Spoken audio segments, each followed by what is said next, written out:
हानं तदृशे कैवल्यम्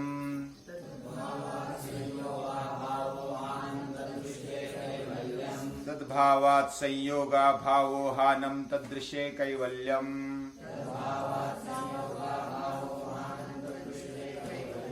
विवेकख्यातिर्विप्लवाहानोपायः विवेकख्यातिर्विप्लवाहानोपायः तद्भावात् संयोगाभावो हानं तदृशे कैवल्यम् तद्भावात् संयोगाभावो हानं तदृशे कैवल्यम्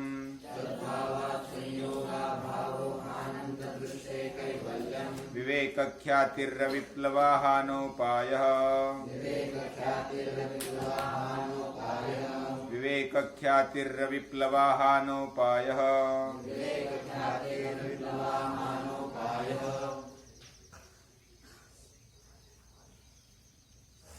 इधर महर्षि पतंजलि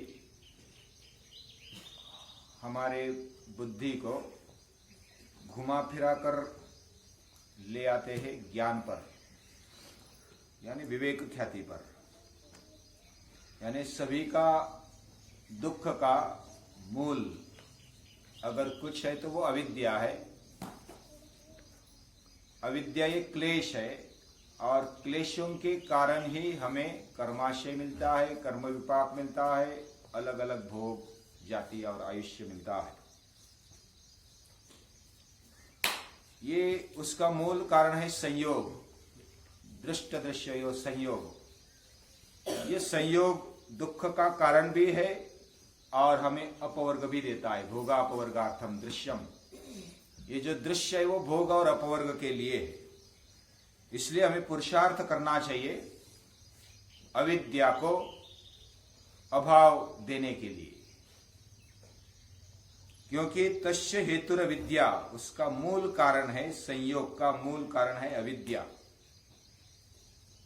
अविद्या यानी अनित्य शुचि दुखात्म, इसको नित्य शुचि सुखात्म समझना, यह अविद्या है। और इस अविद्या का अभाव, यह संयोग का अभाव होगा। अविद्या तद्भावात् संयोगा भावः, उसके अभाव से, अभाव यानी न होना। जैसे रात में प्रकाश का अभाव होता है, अभाव यानी न होना। और अविद्या अगर नहीं है, उसका अभाव है, तो संयोगा भाव अपने आप हो जाएगा। संयोग का अभाव, संयोग का न होना। संयोग क्या देखा हमने? हमारा शरीर, हमारे इंद्रिय, हमारा चित्त, अंतःकरण और हमारी अंदर की शक्ति, आत्मशक्ति, वो एक रूप दिखती है, समझ में आती है, तो वो संयोग है। और वो दुख का मूल कारण है और वो उपलब्धि का हेतु भी है। स्वरूप उपलब्धि का हेतु भी संयोग माना गया है। लेकिन दुख का कारण मिटाएंगे तो ही स्वरूप की उपलब्धि होगी। दुख का कारण कैसे मिटेगा? तो अविद्या के अभाव से संयोगा भाव होगा। और हानम तदृशे कैवल्यम, जब ये हान होगा, हान यानी अविद्या का नाश, ये हान है। हान यानी उसका नष्ट होना, उसका अभाव होना। विद्या से अविद्या का अभाव, ये हान है। यानी अलग अलग शब्द महर्षि पतंजलि उपयोग करते हैं, उसका अर्थ हमें समझ में आना चाहिए। इसलिए हान क्या है? विद्या से अविद्या का अभाव होना, अविद्या का अभाव ही हान है।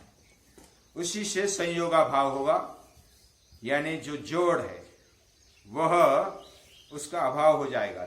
तदृशे कैवल्यम, ये कैवल्य की स्थिति है। अविद्या का अभाव होते ही कैवल्य की स्थिति आ जाती है, आत्म साक्षात्कार की स्थिति। केवल एक ही एक तत्व है, ऐसी स्थिति वह है कैवल्यम। लेकिन वो हान कैसे होगा? हान का उपाय क्या है?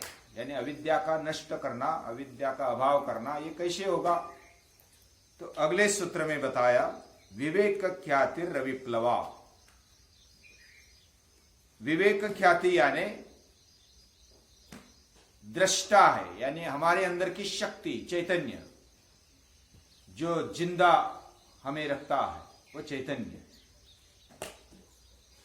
दूसरी ओर हमारा शरीर और इंद्रिय और चित्त, ये सब एक तरफ चैतन्य, दूसरी तरफ हमारे शरीर, इंद्रिय और चित्त यानी अंतःकरण, और उसमें लगी वृत्तियां, विकार। जैसे चित्त में इच्छा है, द्वेष है, मत्सर है आदि, ये सब, ये वृत्तियां वो अलग है, यानी चेतन अलग है और जड़ अलग है, ये समझ में आना, ये विवेक ख्याति है। विवेक यानी जैसा हम श्लोक बोलते हैं कि हंसः श्वेता बकश्वेता को भेदा बकहंसयोः निरक्षीर विवेकेतु हंसो हंसः बको बका। हंस भी सफेद है, बगुला भी सफेद है, दोनों में क्या भेद है? दिखने में तो एक जैसी है, समझ में नहीं आता। लेकिन निरक्षीर विवेकेतु, नीर यानी पानी और क्षीर यानी दूध, दोनों का विवेक करने में हंसो हंसा बको बका, हंस हंस है, बक बका है, ये विवेक है। जैसा हंस को अगर पानी और दूध इकट्ठा दिया जाए तो वो दूध दूध पी लेता है, पानी पानी रह जाता है, वो विवेक करता है। समझ में आना चाहिए सार क्या है, योग्य क्या है और अयोग्य क्या है, ये विवेक है। नित्य अनित्य विवेक बोलते हैं। नित्य क्या है, अनित्य क्या है, यानी ज्यादा टिकने वाला क्या है, टेम्पररी जो रहता है लेकिन जल्दी मिट जाता है, वो क्या है, ये समझ में आना, ये विवेक है। और विवेक ख्याति, ख्याति यानी समझ में आना, ज्ञान होना, ये विवेक ख्याति। अविप्लवा, विप्लव यानी विघ्न, विप्लव यानी विपत्ति, विप्लव यानी संकट, संकट कहो, विघ्न कहो, विपत्ति कहो, एक ही अर्थ वाले लगभग शब्द है। तो विघ्न क्या क्या है? समझो अलग अलग विकार चित्त में उमड़ते हैं, अंतःकरण में आते हैं, द्वेष आता है, राग आता है, क्रोध आता है, तो ये विप्लव है। और अविप्लवा, विघ्न रहित विवेक ख्याति होनी चाहिए। विघ्न रहित यानी जो भी व्याधिस्त्यान संशय प्रमादालस्या विरति भ्रांति दर्शना लब्ध भूमिकत्वा नवस्थितत्वानि चित्त विक्षेपास्त, ये विक्षेप है, ये विघ्न है, ये विपत्तियां है, इसको विप्लव बोलते हैं। और अविप्लवा, इससे विरहित जो भी स्थिति है वो अविप्लव स्थिति है। तो अविप्लव की स्थिति बनाए रखकर विवेक ख्याति होना। विवेक ख्याति हमारे दिमाग में कभी कभी आ जाती है, कभी कभी, यानी जैसे हमारा सब कुछ अच्छा चल रहा है, मेरे मन जैसा चल रहा है तो कर लिया, अभ्यास कर लिया या तो योग कर लिया, लेकिन थोड़ी व्याधि हो गई, माथा दुखने लगा तो छोड़ दिया, या तो संशय हो गया, इस करने से, हर रोज करने से क्या होगा, हमने 4 दिन किया फिर भी कुछ नहीं हुआ, माथा दुखी रहा है। तो ये जो है, ये विप्लव आ गया बीच में और हमने विवेक छोड़ दिया, यानी योग्य अयोग्य हमने समझ लिया। समझ लेने के बाद भी अगर हम संकट आने पर उसको छोड़ देते हैं, इसका मतलब विवेक अच्छा नहीं हुआ है, पक्का नहीं हुआ है। तो विवेक ख्याति कब होगा? अविप्लव यानी कि बिना संकट, बिना रुकावट के जब विवेक ख्याति होती है, यानी योग्य अयोग्य का निर्णय और हमारे जीवन में उसका स्वीकार पूर्णतया होना, ये विवेक ख्याति है। और ऐसी विवेक ख्याति अविप्लव होनी चाहिए, बिना कोई रुकावट के, बिना कोई विघ्न के। विवेक ख्याति जिसके जीवन में होती है वह रागादिवशादपि नान्यथावादी अप्तः। जैसे बोला जाता है कि आप्त कौन है, यानी कि सही आत्मीय हमारा कौन है, हमारा नजदीक वाला सगा कौन है। तो उसकी व्याख्या हमारे शास्त्रकारों ने की, रागादिवशादपि, राग आदि जो विकार है उसके चंगुल में न फंसने वाला, न अन्यथावादी, न अलग बोलने वाला, वह आप्त है, वह स्वकीय है, वह आत्मीय है। अपना कौन है? जो क्रोध में आया तो बुरा बोल दिया और प्रेम में आया तो गले लगा लिया। और जैसा गधा होता है, गधा वह लात मारता है और अपने ही जो भी नजदीक वाले हैं उसको लात मार देता है, और इतनी खड़ाक से बैठते ला कि टूट जाए हड्डी, इतनी दोनों पांव साथ में मारता है। देखा है गधे की लात? तो वो दोनों पांव साथ में मारता है तो बड़ी किक लगती है दोनों पांव की, और हड्डी भी टूट जा सकती है, हमारा शरीर भी टूट जा सकता है। तो वो कहने का मतलब उनको विवेक नहीं है कि अपना है पराया है, वो किसी धक्का लग गया तो लात मार दी, और प्यार में आ गया तो बिल्कुल लाड़ में आ गया। तो ये इसमें विवेक होना चाहिए।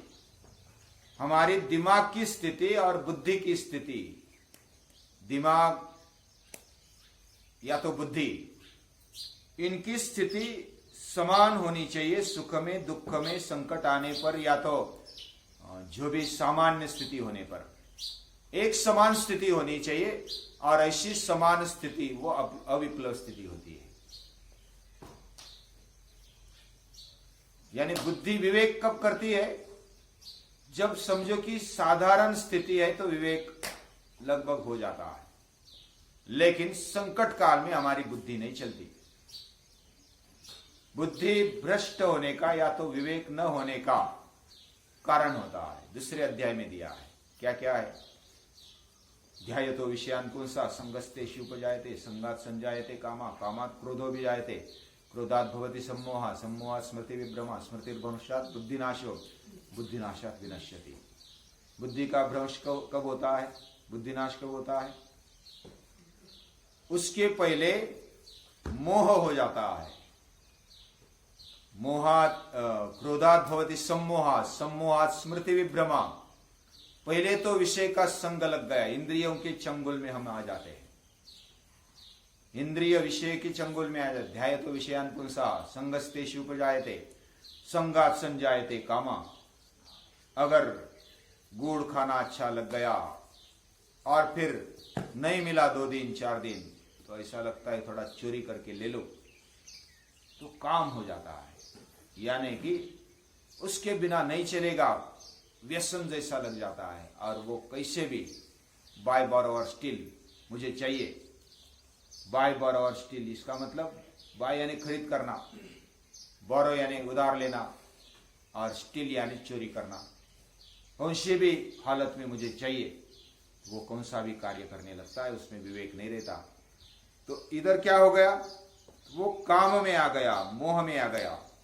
काम यानी आसक्ति, व्यसन लग जाता है। कामात् क्रोधो विजायते, काम अगर पूरा नहीं हुआ, किसी ने अगर पकड़ लिया चोरी करते करते, तो क्रोध हो जाता है। तो अरे मुझे भूख लगी तो मैंने खा लिया, उसमें क्या हुआ? तो क्रोध आ जाता है।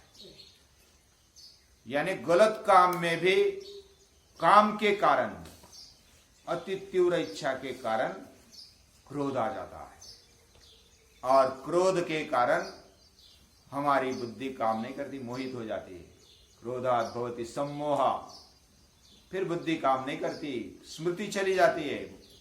स्मृतिर्भ्रंशात् बुद्धिनाशः, यानी मोहात सम्मोहात स्मृति विभ्रमा, सम्मोह से स्मृति विभ्रम हो गई, यानी भ्रमित हो गई, स्मृति चली गई। मैं कौन हूं, क्या हो, क्रोध में आ गए, मोह आ गया तो कुछ भी बोल देते और बाद में फिर पछताते। ये हमने क्रोध में आकर बोल दिया, हमें समझ में नहीं आया क्या बोल दिया। तो एक एक करके स्टेप बाय स्टेप स्मृति भी चली गई, स्मृति चली गई तो बुद्धि चली गई। स्मृति और बुद्धि साथ में चलती है। मैं कौन हूं इसका भान, ये स्मृति है। और उस स्मृति को अच्छी तरह से बरकरार रखना है तो विषयों का संग, यानी इंद्रियों के पीछे कितना लगना, उसको कैसे मोड़ देना, ये बात आनी चाहिए। और ये योग से होता है। हम काम करने लगते, कर्म करने लगते, मेहनत करने लगते तो अपने आप विषय अच्छा मिलने लगता है।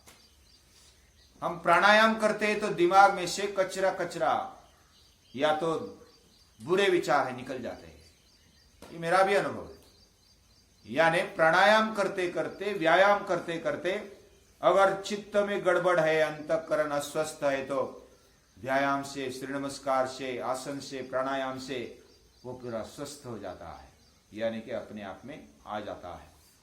तो ऐसी स्थिति में वह सामान्य होता है। तो योग से ये अविप्लव स्थिति आ जाती है, यानी हर रोज करना चाहिए।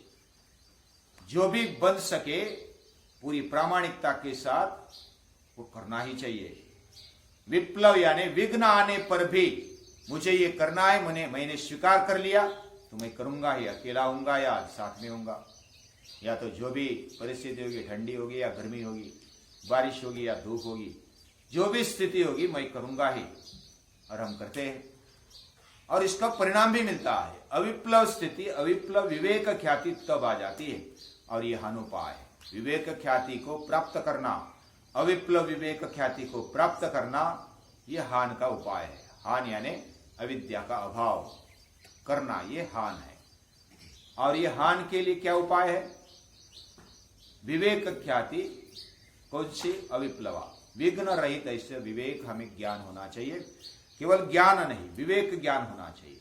निरक्षर विवेक, यानी कि योग्य क्या है, अयोग्य क्या है, और उसको अविप्लव स्वीकारना, बिना विघ्न की उसको अपने जीवन में लाना, ये विवेक ख्याति है। और इसकी क्या स्टेज है, कौन सी स्थिति आती विवेक आने पर, ये अगले सूत्र में महर्षि पतंजलि बताते हैं, वो कल देखेंगे।